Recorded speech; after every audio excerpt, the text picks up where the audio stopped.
Hey guys, it's freaking weather time. Wake up. There's no current warnings in effect for the Pacific. However, in the Atlantic, we are looking at Lorenzo. Lorenzo is gaining strength and is a tropical storm right now. We'll keep an eye on it as it moves towards the coast. We've got slight risk of excessive rainfall over parts of Southern California and the Southern Rockies as well on Tuesday. Heavy snow over parts of the Sierra Mountains and over the Northern Rockies as well. And a coastal low off the mid-Atlantic on Tuesday is going to move eastward out over the Atlantic Ocean by Tuesday evening. That system is going to produce light rain across the Northeast and the Mid-Atlantic coast, slowly tapering off by Tuesday evening. High temperatures expected today for the East Coast. We've got 60s up in New England. As you get about Mid-Atlantic, it's in the 70s, 69 near the nation's capital. In the South, we're still seeing temperatures in the 80s, as high as the high 80s for the peanuts. Midwesty poos, you're seeing lake states getting 60s, even some 50s up there. As you get into the Midwest, it's properly still in the high 70s, and as you get down into the South and the Gulf states, it is still in the 80s. Plainsy poos, we're seeing that gradation continue. We've got 40s and 50s for the northern plains.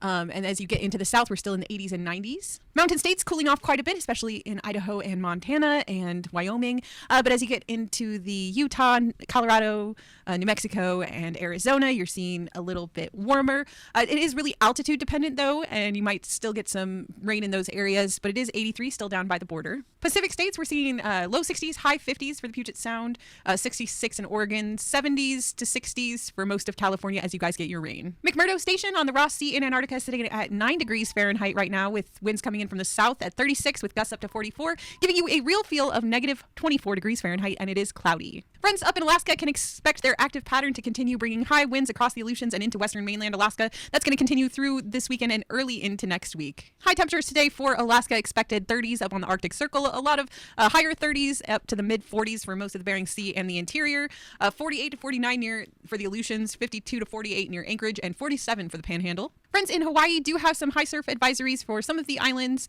but not all of them, and not Maui and the Big Island, but most of the other ones.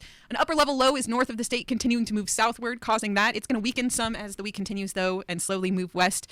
Strengthening high pressure far northeast is going to bring those trade winds back to the region starting about Wednesday. The upper level low will enhance trade wind showers, particularly over the western end of the state. High temperatures expected today for Hawaii in the low to high 80s for most areas. Everybody have a really awesome day. I'm going to get back to what I was doing. Actually, I might go to sleep now after I post the weather report. I am kind of tired. Either that or I'm going to go back to what I was doing, which is playing Death Stranding. Okay, everybody, the first one, not the second one. No spoilers in the comments. No spoilers in the comments. I'm having fun being a delivery boy. All right, everybody have a good day. Bye.